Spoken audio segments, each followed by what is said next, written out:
Welcome everybody to my top 5 Dragon type Pokemon. Please bear in mind that this top 5, as well as any top 5 that I do, it's not just based on stats nor designs. It's based off a combination of things that I prefer. With that in mind, this top 5 will be based on my opinion. Yes, the big O word.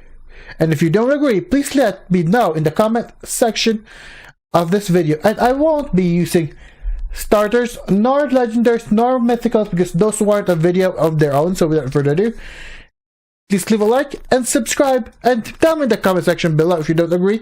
Which is your top 5 dragon types in the comment section below. Without further ado, let's start on number 5. Yo, number 5, Garchomp, straight from Sinnoh region. Like, Garchomp alone, anime alone hypes him up a lot, like just by the fact that he's actually one of the strongest dragon types, like one of the champions ace.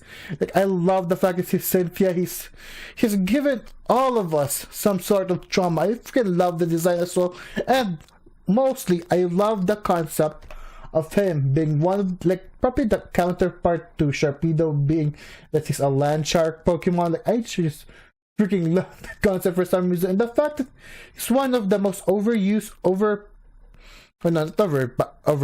it's overused, very popular Pokemon. I just freaking love Garchomp's concept, Garchomp's anime appearances, design.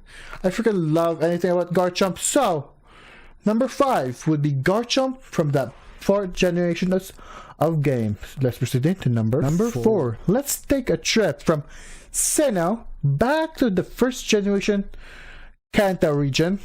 My number 4 would be Dragonite. Like I said before, I watched before the Pokemon anime, and spoilers for those who haven't watched the Orange Archipelago, since that's one of the most least popular season in the anime.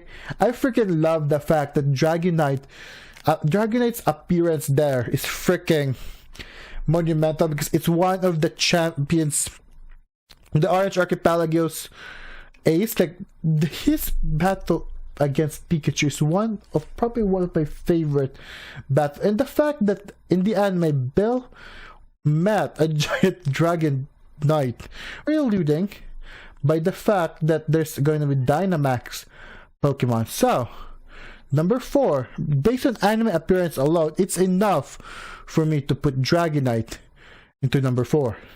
Without further ado, let's proceed into number 3. Number 3, I'm probably cheating a little bit because I put Kumo in my top 5 fighting type, but I will put Kumo again for dragon types, since it's primarily the primary dragon types. Dude, my dude, design alone, like, I will probably say the same thing I said back in my top 5 top 5 fighting type Pokemon, and the fact that this guy has been the final boss of the freaking Sun and Moon games, the Ultra Sun and Moon games.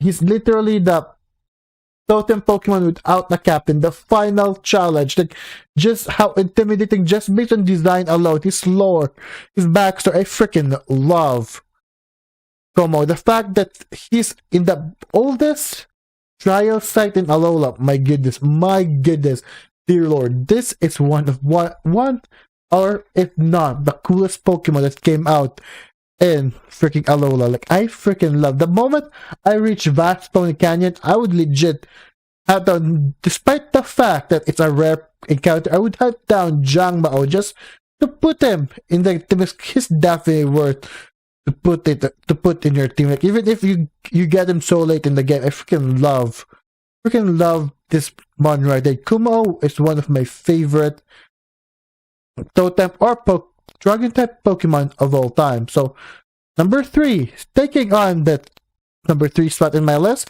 is Kumo from the 7th generation of games. Number 2, one of the coolest dragon type that I saw. The first time I saw Hydreigon, like, dude, just how imposing can you get? Like, just the fact that it's a dark dragon type, or the dragon dark type, like, 2 of the most imposing kind of typing, and the fact that he has 3 legs, no, not 3 legs, two heads, like a Hydra kind of dragon. Like I freaking love the design. Like the shiny alone begs to differ. Like the shiny with the green kind of coloring. Like I love Hydreigon. Hydreigon is one of my favorite 5th gen Pokemon. And speaking of 5th gen, it's probably gonna be a little bit of spoiler. Number 1 is gonna be another 5th gen Pokemon. So yes, more love for 5th gen. So for me, Dragon type alone, Hydreigon alone, like, based on design, not even based on freaking stats. Like it's imposing very imposing designs alone. Like the fact that it's also one of the most versatile kind of dragon types, because it can learn a lot of nifty tricks like Earthquake, can learn Waterfall, can learn Surf, a lot of really cool kind of type combination moves.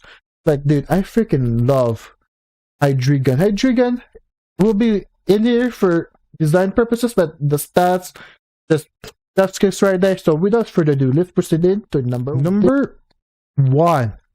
Haxorus. Oh my, pure dragon type. I freaking probably one of my most favorite preferred dragon types out of the 5th generation. That's just the fact that it's a freaking bipedal Pokemon. Like it's a monster in its size. It has a cool shiny, an all dark, an actual black dragon. Like how imposing can you be just having a black looking dragon? My dudes, my freaking goodness, this guy is quite imposing. Even not a shiny, like just the regular color, the green and red kind of highlights. Like I freaking love the designs for Haxorus. Like it saddens me to believe that it doesn't get much love than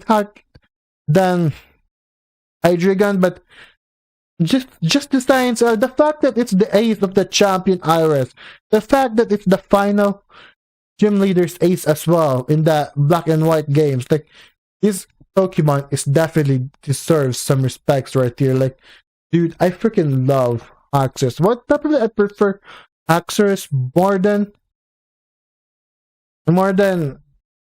Hydreigon, because at least Haxorus, because I do love humanoid looking Pokemon and humanoid object looking Pokemon. So for me, I would go for Haxorus 100% of the time. I love Haxorus. So without further ado, that wraps up my top 5. My top 5 Pokemon. Yo.